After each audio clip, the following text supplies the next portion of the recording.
O que é mercadoria cinematográfica? Quando se compra um quilo de arroz, um par de sapatos ou um quadro, a mercadoria é um objeto concreto, mas o espectador não compra um filme na bilheteria. Ele compra uma entrada que lhe dá direito a sentar-se numa poltrona durante um tempo determinado para olhar um filme. É uma mercadoria abstrata que se assemelha não ao quadro ou ao livro, mas a uma mercadoria tipo transporte público. Quando se compra uma passagem, não se adquire um ônibus ou um avião, mas sim o direito de ocupar uma poltrona para ser transportado de um lugar para o outro. Da obra O que é Cinema, de Jean-Claude Bernardet.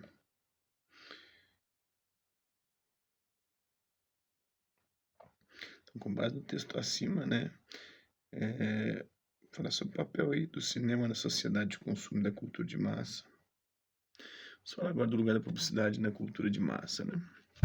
Para o capitalismo se manter ideologicamente, para o capitalismo se manter ideologicamente, seus valores e normas precisam estar presentes em todos os aspectos da vida das pessoas. Portanto, a massificação da sociedade preza pela instituição do consumo dentro do cotidiano da sociedade. Na década de 1930, o intelectual italiano Antonio Gramsci, que viveu de 1891 a 1967, abordou essa questão em um texto intitulado Americanismo e Fordismo. Ele acreditava que para se produzir hegemonicamente o capitalismo, para se reproduzir hegemonicamente o capitalismo precisa se fundamentar enquanto modo de vida. Tal afirmação é construída com base em sua análise sobre a produção fordista, que é a forma de produção em linha de montagem que exige um rigoroso controle e padronização do trabalho, a fim de garantir a produção em larga escala. Esse sistema de produção nasceu nas fábricas automotivas da Ford, o que não só possibilitou a produção em larga escala, como também impulsionou o consumo desenfreado.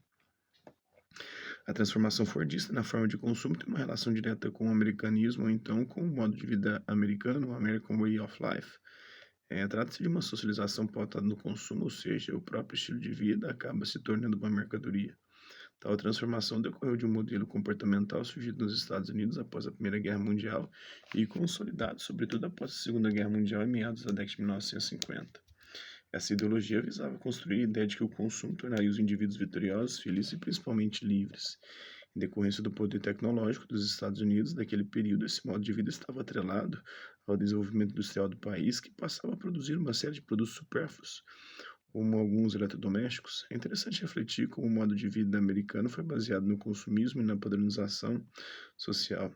Esse modelo foi responsável por criar, por exemplo, papéis sociais estereotipados de gênero. No livro História das Mulheres no Ocidente, os historiadores Georges Duby, que viveu de 1919 a 1996, e Michel Perrault, e que nasceu em 1928, escreveram sobre os arquétipos tradicionais terem sido utilizados para finalidades de propaganda no período pós-guerra, com mulheres encarnando valores domésticos. A partir disso, consolidou-se a ideia injusta de que as mulheres de diferentes gerações deveriam ser as únicas responsáveis pelo trabalho doméstico, como se a gente pode ver nas propagandas daquela época, né? Quem teve outra já passou por a Clock, né? Que é uma perfeita cozinheira às suas ordens.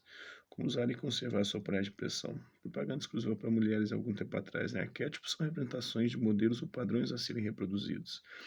O anúncio do utensílio doméstico no Brasil de 1950 que produz o estereótipo de gênero estadunidense. Explorou-se isso para instigar o consumo de eletrodomésticos, né? Tem a obra do Antônio Gramsci, Americanismo e Fordismo, né?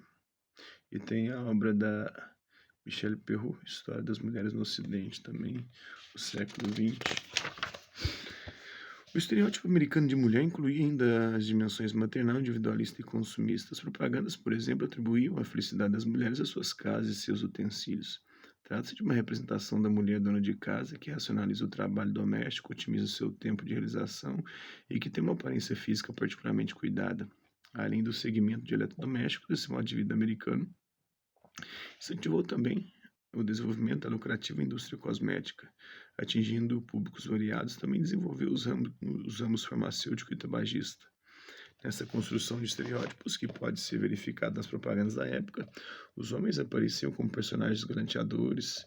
Seu estereótipo representava as pessoas de sucesso que trabalhavam fora de casa e que sustentavam toda a família com seu salário. Dubai e Perrault recordaram, no entanto, o quanto no passado a concepção de trabalho fora de casa, especialmente o trabalho fabril, foi naturalizado como algo masculino. Contudo, as mulheres sempre trabalharam para as indústrias dentro e fora de suas casas. Essa desvalorização de seu trabalho está associada a precárias condições de trabalho, como piores salários e jornadas de trabalho mais flexíveis.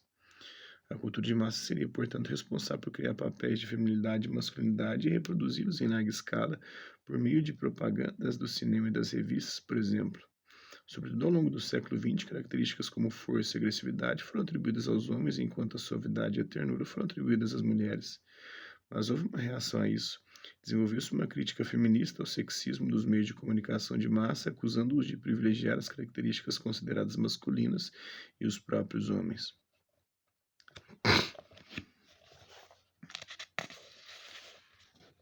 É isso aí, espero que vocês tenham gostado do vídeo. Quem curtiu, dá um like, não curtiu, não dislike.